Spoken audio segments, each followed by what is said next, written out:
ওম শান্তি। আজিৰ তাৰিখ 6 ফেব্ৰুৱাৰী 2025 বৰ্ষ। প্ৰাতঃ মুৰলী বাপদাদা মধুবন। আজিৰ পিতাৰ অমৃতবাণী হৈছে, মৰমৰ সন্তানসকল, পুৰণি সৃষ্টিৰ কাঁইটক নতুন সৃষ্টিৰ ফুল কৰি তোলা। এইটো তোমালোক বুদ্ধিমান মালিকসকলৰ কাম। আৰু আজিৰ প্ৰশ্ন, সংগম যুগত তোমালোক সন্তানসকলে কোনটো শ্ৰেষ্ঠ ভাগ্য গঢ়া? পিতাই উত্তৰত কৈছে, কাঁইটৰ পৰা সুবাসিত ফুল খোৱা এয়া হৈছে সকলোতকৈ শ্ৰেষ্ঠ ভাগ্য। যদি কোনোবা এটাও বিকাৰ থাকে তেন্তে কাঁইট বুলি কোৱা হ'ব। যেতিয়া কাঁইটৰ পৰা ফুল হ'বা তেতিয়া শতপ্ৰধান দেৱী দেৱতা হ'বা। তোমালোক সন্তানসকলে এতিয়া 21 প্ৰজন্মৰ বাবে সূৰ্যবংশী ভাগ্য গঢ়িবলৈ আহিছা। আৰু আজিৰ গীত তকদীৰ জগাকৰ আই হওঁ, তকদীৰ জগাকৰ আই হওঁ, ভাগ্য উদয় কৰি আহিছোঁ। ওম শান্তি। সন্তানসকলে গীতটি শুনিলে এইটো হৈছে গতানুগতিক গীত, কিয়নো তোমালোক হৈছা মালিক, পিতা হৈছে বাগিচাৰ মালিক। এতিয়া মালিকসকলে কাঁইটৰ পৰা ফুল কৰি তুলিব লাগে। এই কথাবোৰ একেবাৰে স্পষ্ট। ভক্ত ভগৱানৰ ওচৰলৈ আহিছে। এয়া সকলো ভক্ত নহয় জানো? এতিয়া জ্ঞানৰ পাঠ পঢ়িবলৈ পিতাৰ ওচৰলৈ আহিছে। এই ৰাজযোগৰ শিক্ষাৰে নতুন বিশ্বৰ মালিক হোৱা। গতিকে ভক্তসকলে কয়, আমি ভাগ্য উদয় কৰি আহিছোঁ। অন্তৰত নতুন বিশ্ব সজাই আহিছোঁ। পিতায়ো নিতৌ কয় যে মৰমৰ ঘৰ আৰু মৰমৰ বাদশ্বাহীক স্মৰণ কৰা। আত্মাই স্মৰণ কৰিব লাগে। প্ৰত্যেক সেৱা কেন্দ্ৰতে কাঁইটৰ পৰা ফুল হৈ আছে। প্ৰত্যেক সেৱা কেন্দ্ৰতে কাঁইটৰ পৰা ফুল হৈ আছে। ফুলৰ ভিতৰতো ক্ৰমানুসৰি নাথাকে জানো? শিৱক ফুল অৰ্পণ কৰে। কোনোবাই কিবা, কোনোবাই আন কিবা ফুল অৰ্পণ কৰে। গোলাপ ফুল আৰু আকন ফুলৰ মাজত ৰাতি দিনৰ পাৰ্থক্য আছে। এইখনো বাগিচা। কোনোবা নৱমালিকা ফুল, কোনোবা চম্পা, কোনোবা নাৰ্জী, কোনোবা আকনো আছে। সন্তানসকলে জানে যে এই সময়ত সকলো কাঁইট, এই সৃষ্টিখনেই কাঁইটৰ জংঘল। তেওঁলোকক নতুন সৃষ্টিৰ ফুল কৰি তুলিব লাগে। এই পুৰণি সৃষ্টিত কাঁইট আছে। গতিকে গীততো কৈছে, আমি পুৰণি সৃষ্টিৰ কাঁইটৰ পৰা নতুন সৃষ্টিৰ ফুল হ'বলৈ পিতাৰ ওচৰলৈ আহিছোঁ। যিজন পিতাই নতুন সৃষ্টি স্থাপনা কৰি আছে। কাঁইটৰ পৰা ফুল অৰ্থাৎ দেৱী দেৱতা হ'ব লাগে। গীতটিৰ অৰ্থ কিমান সহজ। আমি নতুন সৃষ্টিৰ বাবে ভাগ্য উদয় কৰিবলৈ আহিছোঁ। নতুন সৃষ্টি হৈছে সত্যযুগ। কাৰোবাৰ শতপ্ৰধান ভাগ্য, কাৰোবাৰ ৰজু তমো। কোনোবা সূৰ্যবংশী ৰজা, কোনোবা প্ৰজা, কোনোবা প্ৰজাৰো চাকৰ নাকৰ হয়গৈ। এয়া নতুন সৃষ্টিৰ ৰাজ্য স্থাপনা হৈ আছে। স্কুলত ভাগ্য উদয় কৰিবলৈ নাযায় জানো? ইয়াততো হৈছে নতুন সৃষ্টিৰ কথা। এই পুৰণি সৃষ্টিত কি ভাগ্য উদয় কৰিবা? তোমালোকে ভৱিষ্যতে নতুন সৃষ্টিত দেৱতা হ'বলৈ ভাগ্য উদয় কৰি আছা। যিসকল দেৱতাক সকলোৱে নমন কৰি আহিছে, আমিয়েই সেই পূজ্য দেৱতা আছিলোঁ আৰু আমিয়েই পূজাৰী হৈ গ'লোঁ। পিতাৰ পৰা 21 জন্মৰ উত্তৰাধিকাৰ পোৱা যায়, যাক 21 প্ৰজন্ম বুলি কোৱা হয়। প্ৰজন্ম বৃদ্ধ অৱস্থালৈকে কোৱা হয়। পিতাই 21 প্ৰজন্মৰ উত্তৰাধিকাৰ দিয়ে, কিয়নো যুৱ অৱস্থাত, শৈশৱকালত বা মধ্যত কেতিয়াও অকাল মৃত্যু নহয়। সেইকাৰণে সেইখনক অমৰলোক বুলি কোৱা হয়। এইখন হৈছে মৃত্যুলোক, ৰাৱণ ৰাজ্য। ইয়াত সকলোৰে মাজত বিকাৰ আছে। যাৰ কোনোবা এটা বিকাৰো আছে তেন্তে কাঁইট নহ'ল জানো? পিতাই বুজিব যে মালিয়ে উত্তম সুবাসিত ফুল তৈয়াৰ কৰিব নাজানে। মালি ভাল হ'লে তেতিয়া ভাল ভাল ফুলো তৈয়াৰ কৰিব। বিজয়মালাত গঠা যোৱাৰ লায়ক ফুল লাগে। দেৱতাসকলৰ ওচৰলৈ ভাল ভাল ফুল লৈ নাযায় জানো? উদাহৰণস্বৰূপে ৰাণী এলিজাবেথে উদাহৰণস্বৰূপে ৰাণী এলিজাবেথ আহিলে তেতিয়া একেবাৰে অতি উত্তম ফুলৰ মালা তৈয়াৰ কৰি লৈ যাব। ইয়াৰ মনুষ্যটো অৰ্থাৎ মনুষ্যটো তমোপ্ৰধান। শিৱৰ মন্দিৰলৈ যায়, বুজিও পায় যে এওঁ ভগৱান। ব্ৰহ্মা বিষ্ণু শংকৰকতো দেৱতা বুলি কয়, শিৱক ভগৱান বুলি কয়, তেন্তে তেওঁ উচ্চতকৈও উচ্চ নহ'ল জানো? এতিয়া শিৱৰ বাবে কয় ধতুৰা খাইছিল, ভাং খাইছিল, কিমান গ্লানি কৰে, আকন ফুলহে লৈ যায়। এতিয়া এনেহেন পৰমপিতা পৰমাত্মাৰ বাবে কি লৈ যায়? তমোপ্ৰধান কাঁইটৰ বাবে অতি উত্তম ফুল লৈ যায় আৰু শিৱৰ মন্দিৰলৈ কি লৈ যায়? গাখীৰো এনেকুৱা অৰ্পণ কৰে, 5% গাখীৰ, বাকী 95% পানী। ভগৱানক জানো গাখীৰ অৰ্পণ কৰিব লাগে? একোৱেই নাজানে। এতিয়া তোমালোকে যথা ৰীতি জানিলা, তোমালোকৰ ভিতৰতো ক্ৰমানুসৰি আছে। যিয়ে ভালকৈ জানে তেওঁক সেৱা কেন্দ্ৰৰ মুৰব্বী কৰি দিয়া হয়। সকলোৱেতো একেই সমান নহয়, যদিও পঢ়া একেই। মনুষ্যৰ পৰা দেৱতা হোৱাৰেই লক্ষ্য উদ্দেশ্য, কিন্তু শিক্ষকসকলটো ক্ৰমানুসৰি হয়। বিজয়মালাত অহাৰ মুখ্য আধাৰেই হৈছে পঢ়া। পঢ়াটো একেই, কিন্তু ক্ৰম অনুসৰি উত্তীৰ্ণ হয়। সকলো পঢ়াৰ ওপৰতেই নিৰ্ভৰ কৰে। কোনোবাতো বিজয়মালাৰ 8 দানাৰ ভিতৰত আহে, কোনোবা 108ত, কোনোবা 16,108ত আহে। বংশবৃক্ষ তৈয়াৰ নকৰে জানো? যেনেকৈ বৃক্ষৰো বংশবৃক্ষ থাকে, প্ৰথমে এটা পাত, দুটা পাত, আকৌ বাঢ়ি গৈ থাকে। এয়াও বৃক্ষই হয়, বংশাৱলী থাকে, যেনেকৈ কৃপণালী, বংশাৱলী আদি আদি। সেই সকলোবোৰ হৈছে সদৰ বংশাৱলী, আৰু এয়া হৈছে বেসদৰ বংশাৱলী। এওঁলোকৰ ভিতৰত প্ৰথম কোন? প্ৰজাপিতা ব্ৰহ্মা। তেওঁক কোৱা হয় গ্ৰেট গ্ৰেট গ্ৰেণ্ডফাদাৰ। কিন্তু এইটো কোনেও নাজানে, কোনো মনুষ্যই কিঞ্চিত মাত্ৰাও নাজানে যে সৃষ্টিৰ ৰচয়িতা কোন। একেবাৰে অহল্যাৰ দৰে পাথৰ বুদ্ধিৰ যেতিয়া এনেকুৱা হৈ যায়, তেতিয়াহে পিতা আহে। তোমালোক ইয়ালৈ অহল্যা বুদ্ধিৰ পৰা পাৰস বুদ্ধিৰ হ'বলৈ আহিছা, গতিকে জ্ঞানো ধাৰণ কৰিব লাগে নহয়। পিতাক চিনিব লাগে আৰু পঢ়াৰ খেয়াল ৰাখিব লাগে। ধৰি লোৱা আজি আহিছে, কালিলৈ অকস্মাৎ শৰীৰ এৰিলে, তেতিয়া কি পদ পাব পাৰিব? জ্ঞানটো কিঞ্চিতমানো ধাৰণ নকৰিলে, অলপো নিশিকিলে, তেন্তে কি পদ পাবগৈ? দিনে প্ৰতিদিনে যিয়ে দেৰিকৈ শৰীৰ ত্যাগ কৰে, তেওঁলোকে অলপ সময়হে পায়, কিয়নো সময়টো কমি গৈ থাকে। সেই তাকৰীয়া সময়ত জন্ম লৈ কি কৰিব পাৰিব?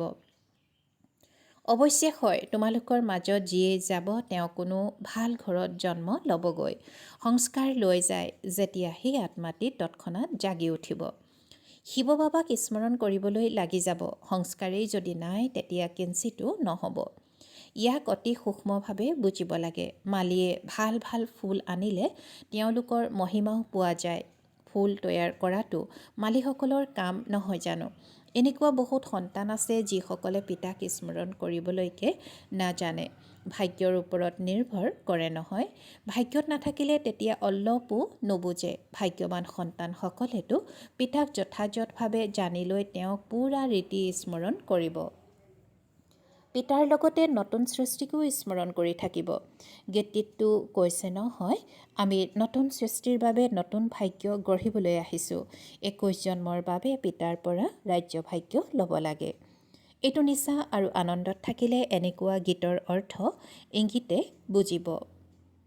স্কুলতো কাৰোবাৰ ভাগ্যত নাথাকিলে উত্তীৰ্ণ হ'ব নোৱাৰে। এইটোতো বহুত ডাঙৰ পৰীক্ষা।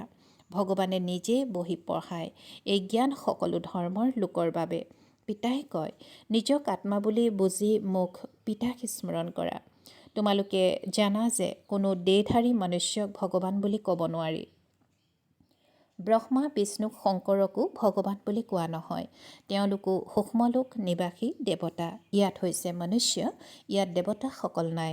এইখন হৈছে মনুষ্যলোক। এই লক্ষ্মী নাৰায়ণ আদি হৈছে দৈৱী গুণধাৰী মনুষ্য, যাক দৈৱী বংশী বুলি কোৱা হয়। সত্যযুগত হৈছে সকলো দেৱী দেৱতা, সূক্ষ্মলোকত থাকে ব্ৰহ্মা বিষ্ণু শংকৰ।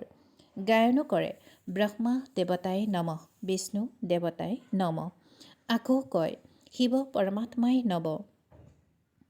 আকৌ কয় শিৱ পৰমাত্মাই নম। শিৱক দেৱতা বুলি নকয় আৰু মনুষ্যকো ভগৱান বুলি ক'ব নোৱাৰি। তিনিটা স্তৰ নাই জানো? আমি তৃতীয় স্তৰত আছোঁ। যিসকল সত্যযুগৰ দৈৱী গুণধাৰী মনুষ্য, তেওঁলোকে আকৌ আখুৰি গুণৰ হৈ যায়। মায়াৰ গ্ৰহণ লাগিলে কলা হৈ যায়। যেনেকৈ চন্দ্ৰৰো গ্ৰহণ নালাগে জানো? সেয়া হৈছে সদৰ অৰ্থাৎ সীমিত কথা। এয়া হৈছে বেসদৰ কথা। বেসদৰ দিন আৰু বেসদৰ ৰাতি, ব্ৰহ্মাৰ দিন আৰু ব্ৰহ্মাৰ ৰাতি বুলি গায়নো কৰে। এতিয়া তোমালোকে একমাত্ৰ পিতাৰ পৰাহে গঢ়িব লাগে, বাকী সকলোবোৰ পাহৰি যাব লাগে। তোমালোকে পিতাৰ পৰা গঢ়ি নতুন বিশ্বৰ মালিক হৈ যোৱা। এইখন সঁচা গীতা পাঠশালা। পাঠশালাত সদায় নাথাকে। মনুষ্যই ভাবে যে ভক্তিমাৰ্গ হৈছে ভগৱানক লাভ কৰাৰ মাৰ্গ। যিমানেই বেছি ভক্তি কৰিব তেতিয়া ভগৱান ৰাজি হ'ব আৰু আহি ফল দিব। এই সকলোবোৰ কথা এতিয়া তোমালোকে বুজি পোৱা।